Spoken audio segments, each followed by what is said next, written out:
Welcome to the Future of Less Work, where we explore how work is transforming one conversation at a time. I'm Nirit Cohen, and today we're going to talk about strategy and war games. We're entering a world where advantage no longer comes from having the right plan. It comes from how quickly you can adapt when that plan stops working. As AI accelerates decision-making, flattens access to knowledge, standardizes execution, the real differentiation comes from not from how fast you automate, but actually how fast you learn, how you can transform and move when there's no clear answer. So today, we're not talking about competition in the traditional sense. We're going to talk about responsiveness, judgment, and what it takes to stay relevant when advantage is temporary by design. My guest today is Arjan Singh. He explores exactly this tension in his book, Competitive Success, Building Winning Strategies with Corporate War Games. Alongside his advisory work with global companies, he also teaches marketing global consulting at Southern Methodist University. Arjan, welcome to the Future of Less Work. Thank you, Nirit. Thank you for having me. So I have to get this out of the way. Why war games? Wargaming is a really fascinating concept that originated in the military. It's been practiced for thousands of years in the military, and it crossed over into the business world about 40 years ago. And the whole notion is very simple. You rehearse and you practice for what the future may be. It's really hard to predict the future. So when you look at a range of options, the whole idea is that you hope for the best, but you prepare for the worst. And so it's really a dress rehearsal for companies to fine-tune their strategies and to figure out if their strategies are going to work in the marketplace or not as things are changing. Okay, so basically you're saying, and I think that makes perfect sense, the markets are volatile right now and the changes are unpredictable, and we used to strategize and plan for the future, and that assumed some stability. There's no stability. How do you create a plan when there's no stability, or how do you rehearse for something when it's a moving target? Yeah, that's a great question. Stability in marketplaces leads to certain assumptions that companies have and in which they build their strategies on. So every single thing a company does is based on an assumption. And if you've got a stable marketplace, you're assuming nothing's changing and you kind of build your strategies for that. But what if that's not the case? What if things change drastically? How do you prepare for some of those different changes there? So essentially, it's really around challenging the assumptions on which you're building your strategies on, and to really think about what if these assumptions were not true? What if we're not thinking through this the right way? What if there's certain events that happen that can significantly change the dynamics of the workplace? So I'll give you an example. So at SMU and other universities, we've been running student war games for about 20 years now. And over the years, my students, having gone through the wargaming methodology, have consistently predicted what organizations are going to do in the future. And I'll give you an example. So we ran the Battle for the Travelers in 2017, in May 2017, and we had 6 different companies there. So we had 2 airlines, American Airlines and Delta. We had a couple of OTAs, so online travel agencies, Expedia, Booking, and we had TripAdvisor as well as Airbnb, right? So next generation platform provides different parts of the whole sort of industry.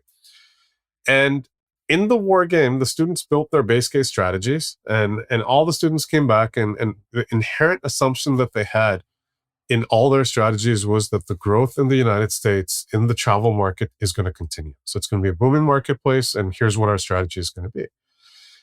We introduced a scenario in which an event occurs in the world where demand for travel goes down 95%. And so the reaction from the students was, well, this is stupid. This is a waste of time. This is never going to happen.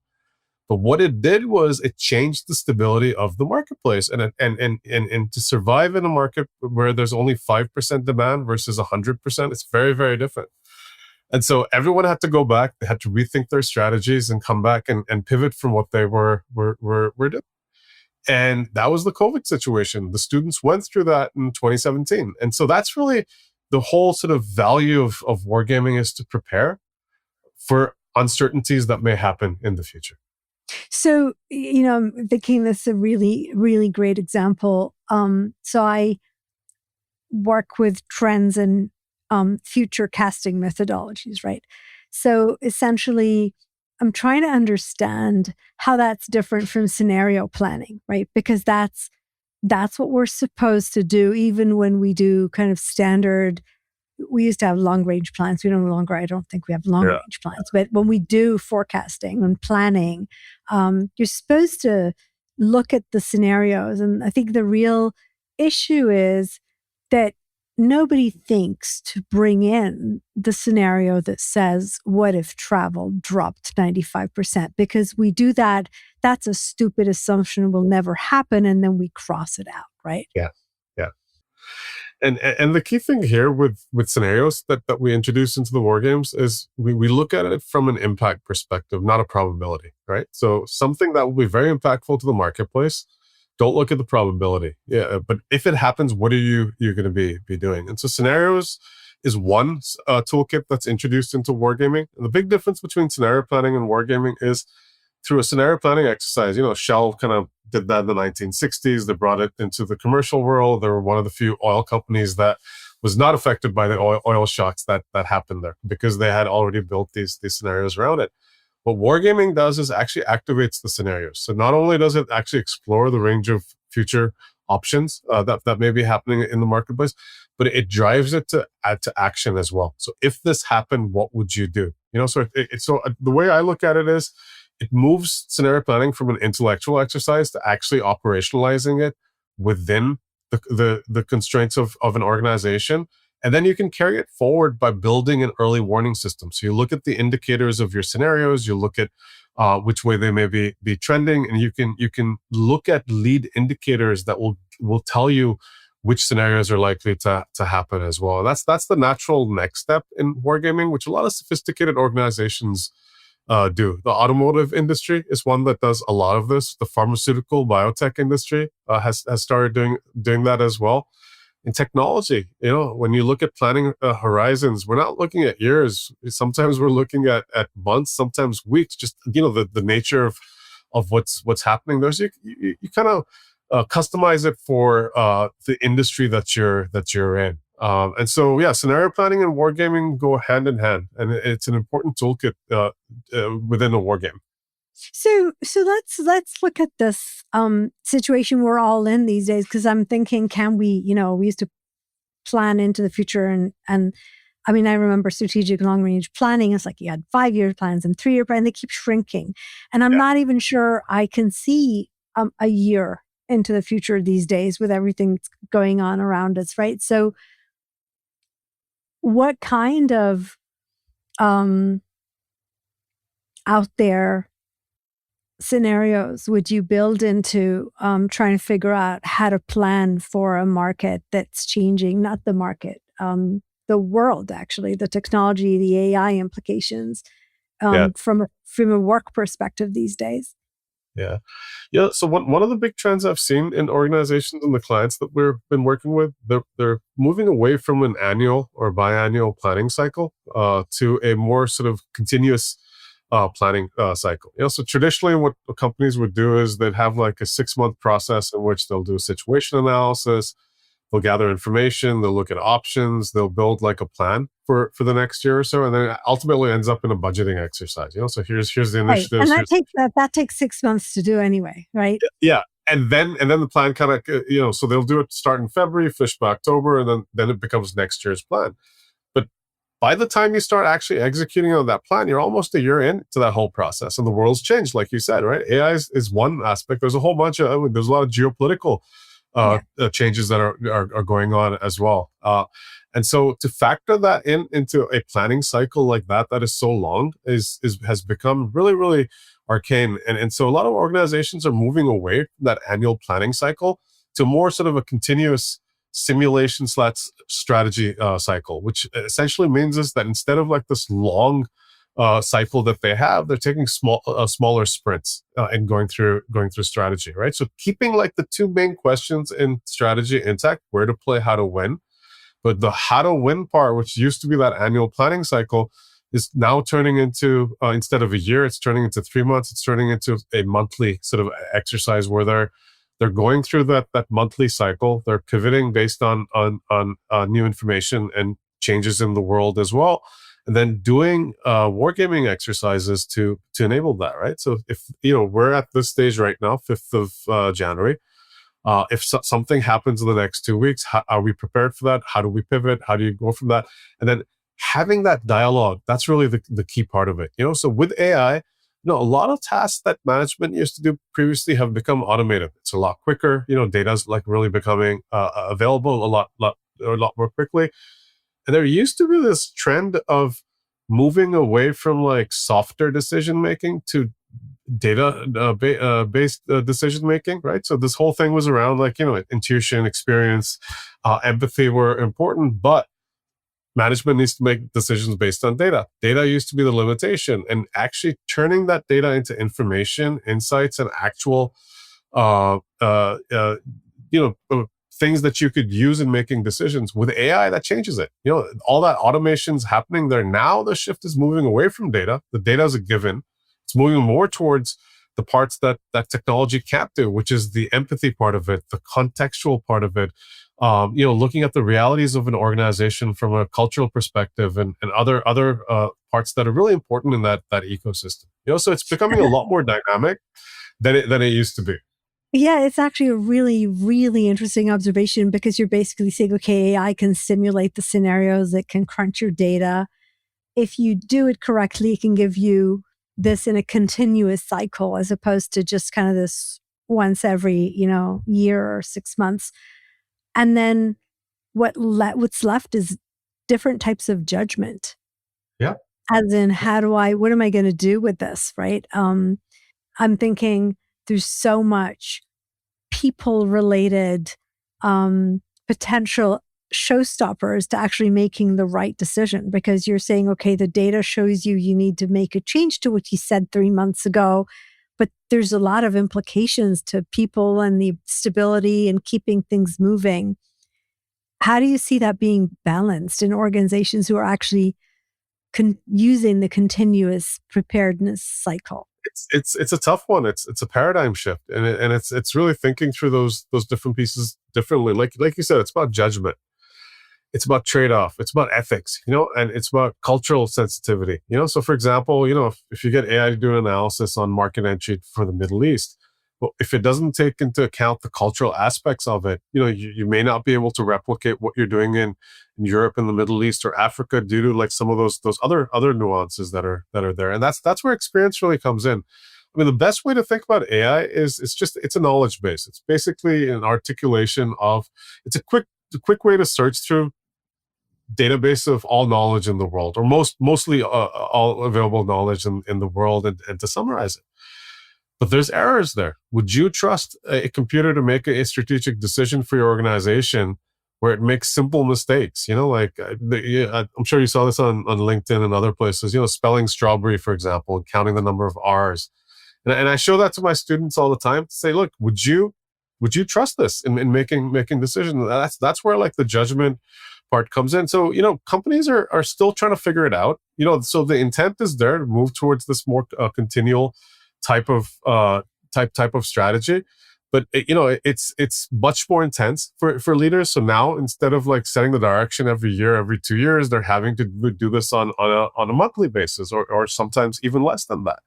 I think I was actually thinking, almost like the 180 perspective of what you talk about, because it's not just whether you trust the tools and, bring in the person judgment, but actually think of the opposite way, where the tools tell you that your direction's wrong or something's moved, but you have an organization and you're vested in it, and people don't like change. And so you kind of stick with what you had versus shift. Yep.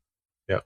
And, and wargaming is actually a huge toolkit in helping through this, right? So when you think about it with AI and what's happening, like a lot of like the reporting, the tracking, the optimization's taken care of because of just the sheer volume of computing power that can kind of summarize things, right? But you've got the judgment, the trade-offs, the culture, the ambiguity that you have to deal with.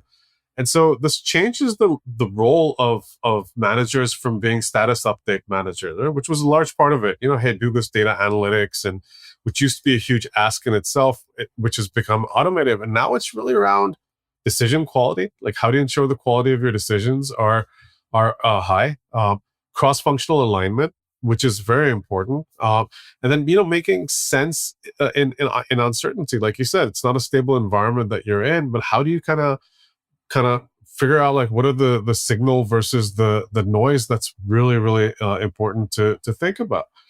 And if I go back to your example of pre-COVID scenario that said, travel drops by 95%, in an organization, if that came up, I'm thinking most people would say that's too far out there. We're not going to spend time on that. yeah, yes. Or they could say, you don't know what you're talking about. This is never going to happen. So there's always this denial part as well. And I think that's actually a really good example. And then with other examples as well that are happening in the world, whenever there's good news, people love you. You deliver good news and say, "Hey, guess what? You're not gonna make $100 million. You're gonna make 200." They'll be like, "Great, this is amazing." I've had CFOs run with that and then change their guidance on for publicly traded companies just based on that. Where you get pushback is the bad news.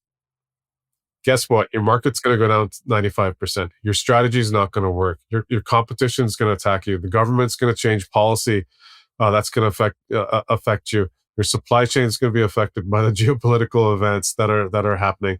Lack of computing or even power. the curveballs, right? Even the curveballs that come from space, and something that doesn't look linear or logical in whatever we define as logic at a given time, right? Yeah, no, exactly. So it's so you have to have a framework to be able to have that open discussion around those areas of bad news. And when you look at scenario planning, it's usually two different risks that you have. It's either event risk, a certain event happens, or it's a trend risk that's going on, and that kind of forms the uncertainties around scenarios and scenario planning.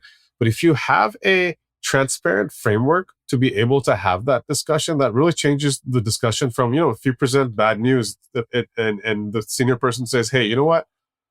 You don't know what you're talking about. I've been in the industry 30 years. This is never going to happen. How long have you been around? You've been here 7 years now. You don't know what you're talking about," right? And that happens a lot. And if you have a transparent framework where when you're presenting this stuff, you say, "Okay, you know what? Here's the evidence. Here's the data points that we've gathered. Here's the assumptions that we've made. And here's the analytical toolkits that we've used, whether it's competing hypothesis, scenario planning, word gaming, other elements of competitive intelligence. And then here's the conclusion that we've come up with. If you do not agree with our conclusion, that means either we have data points that you don't have access to, or we've made different assumptions. Let's talk about this. Let's align on what we know, and align in terms of what that future direction should be." So it completely changes. So you're not talking though about evidence, because evidence can be discussed. You're actually talking about assumptions. Because I was going to ask you, what do we get wrong about readiness, right? And I think we're talking about it. We're talking about it because we're ready for something relatively close to what we can see or understand, that we're not ready for the curveballs. Exactly. And assumptions is one thing that most senior leadership does not talk about. They don't have conversations about it. Bulk of the conversations is around other elements, right? In terms of, here's the data points, here's our strategy. But when you really say, "Okay, let's really question what we're thinking," that's when you get value in terms of doing this analysis. So in a war game, what you do is you have teams that represent your company and you have teams that represent other stakeholders. So it could be the government, it could be technology, it could be your competition. And you start understanding their assumptions. And by understanding like how the different stakeholders are thinking differently, you can start then predicting how they're likely to react in the future. And that's really the key. Getting to those assumptions. Which assumptions are valid? Which ones were valid in the past, which are no longer? Which ones are blind spots? Which ones are cultural biases that we might have because we've been here, for a long time? And really like articulating that can help in clarity of strategic thought process for companies. So basically, if I'm listening to you as a leader and I'm trying to introduce this idea that that there are things that I'm not bringing into the conversation, which makes which actually doesn't help me be ready for things I'm not seeing, right?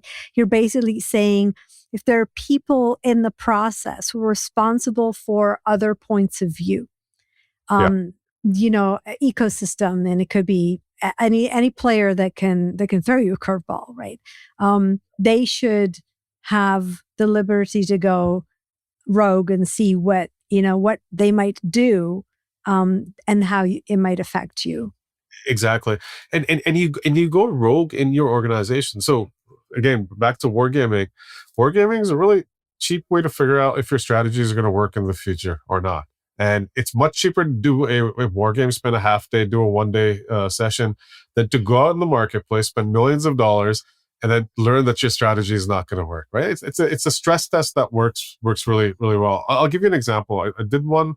I did a game for a large chemical company about 4 years ago, and we had, we went through the wargaming process. They represented their competition. The competition attacked them. They defended.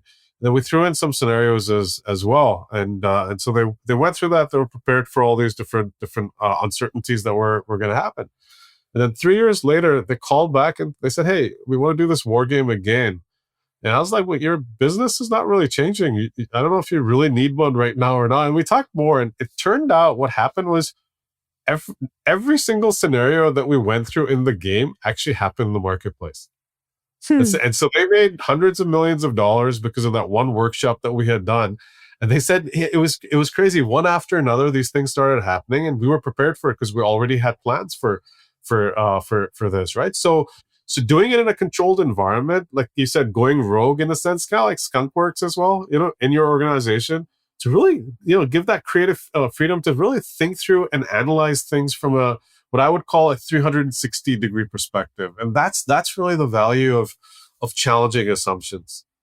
Yep, I love the idea that being prepared is as a capability. Actually, so I don't know if you can answer this, but given that we are all going through, or the world of work is going through a very big a change that affects, maybe unbundles, redefines a lot of the way we think about jobs and professions and employment, and even maybe organizations and how the economic system works. If you had to map those kind of assumptions that we all seem to have, that we might need to put aside and think about different ones for a second. That what happens if the 95% of the travel stops, right? What would Yeah. that look like? It's interesting for work, right? In the context of what's going on in the world right now, if we stick to technology, AI, and those pieces, there's a few things that are happening. When we talked about, like, planning becoming a lot more continuous, I think middle management and the role of middle management is going to be very different than what it was. It used to be reporting, tracking, optimizing. Now, like, the judgment part, the trade-off, the ethics, cultural parts are really, really, really important. And so that skill set's very different. It's moving back towards that softer skill set. But the expectation is that you know the data aspects of it. And I think workforce strategy in the future will be a real competitive weapon for organizations, right? Understanding how and where to deploy AI, where it works, where it doesn't. For leadership to really think about, like, roles that would be automated. What are the things that you really amplify, and where a human touch is required, and which ones disappear entirely. If you're younger in your career, it's a much bigger challenge, because a lot of, like, the entry level positions where it was busy work in a certain sense, but also just things that can be very easily automated are being replaced by AI. So if you Yeah. have to do research previously on a company, for example, if it took you 8 hours to build a company profile, it can be done in 5 minutes right now. Is it perfect? Is it the same quality as the 8 hour work that a human might do? No, but it's probably 80% there. It's probably going to get to 90%. It's probably going to get closer to 100. It's not perfect as yet. However, for the cost differential, so if you look at the value prop versus how much you're paying for it, it's worth it. And so suddenly, like, if that skill set's not required and you're fresh out of college, you have to prepare for the skill sets for the future, and those assumptions have to change. And I think I think it's throughout the whole value chain. Universities need to change the skill sets that they're teaching the students so that they're actually prepared for the workforce of the future. The students themselves have to be prepared for the softer part of it and learning that, as well as being, the table stakes is about being able to use technology and being able to understand, how you can use it at an entry level position, but as you get more senior in your career, how you can deploy some of that. You can't ignore it. I think that would be foolish to do, but selectively picking and choosing where you can use these different technology pieces. I mean, there have been companies that have gone the other extreme, right? You had Salesforce, and they got rid of these customer service reps. I think ServiceNow also, and now they're regretting a lot of the decisions that they made a couple of years ago. They said, "Oh, we went too far. We overestimated what that technology looks like." So there's that huge hype cycle that you're going through. But the skill sets for the future are going to look very different. Yep. Okay. So I was listening to you, and I think one of the things that I think if I were trying to use your methodology and think about where we're going, because AI was already a curveball. It's not quite a curveball. We saw it coming, right? But this idea that it can do a lot of thinking for us at the rate and speed that it's moving, I don't think most of us understood that that's going to land where it is so quickly. And now that we have it, I actually think that there's a tendency to think we're replacing people with technology. And we're underestimating the nuances of human contribution at work, the things that will matter, that will make a difference between success and just being another vanilla company, doing vanilla services because they have the tools. Yeah, and I agree with you. I think a lot of like the AI decisions were so far, not all, but a lot of them were one dimensional. It was based on a line item and a financial figure. Say, oh, I could save so much money by automating this role. But then, the flip side is that then you're sacrificing on quality, and that there was that trade off that's there. That curve is changing. It's very similar to like the early days of offshoring. So when Western companies started offshoring to places like India, the Philippines, and other parts, Kenya and others, right? It was just a one line item. So, it's 1/10 the cost of the US. I'm going to send it there. But then with that cost saving came the headaches, the cultural nuances, dealing with time zones, and there was a lot of learning that the organizations went through. A lot of them just pulled back and said, "Look, it's not worth it. Yes, we are paying more in Western economies, but you're also getting what you pay for." And I think we're at a similar stage with AI, where there's certain projects that are working, certain ones that are not. There was this whole push towards it, and then there was a pullback as well. So I think it's going to ebb and flow a little bit as you go through that. But it's something that I think you can't ignore. I think companies have to be prepared. Senior leaders have to be prepared. If you're much junior in your career or just starting off, it's something that's really going to define the way that you work in the future.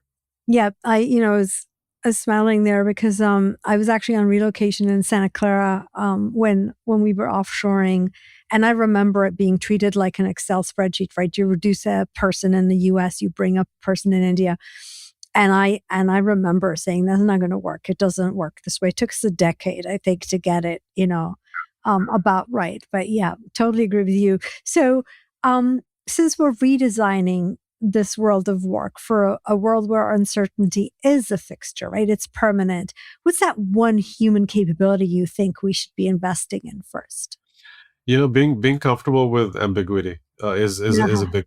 It's And really how do you most. make that happen? You can train for it. Most people are not. People want stability. People want a routine. People want to get up at 7 a.m., have a coffee at 7:10, and be in their cars at 7:30, and have a very predictable day. Unfortunately, it's changing. It may not be a 9 to 5 day. It may be a 7 to 4, right? And things would be changing.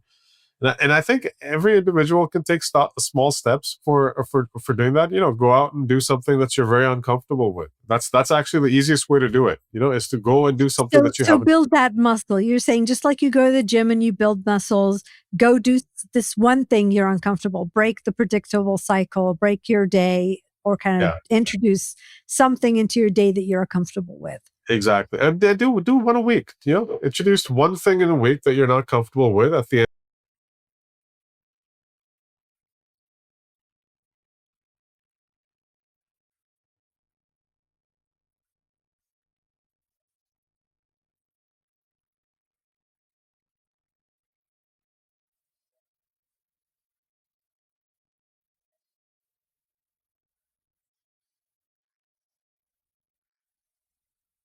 that's just the reality of it. Yeah. And so it's just a very important skill set, which I think is amplified in the age of the technology changes that we're having right now. Okay, awesome. So as we wrap up, there's a question I always ask because we're used to giving answers. I actually want to ask you, what's the one question you think we should all be asking ourselves these days about the future of work?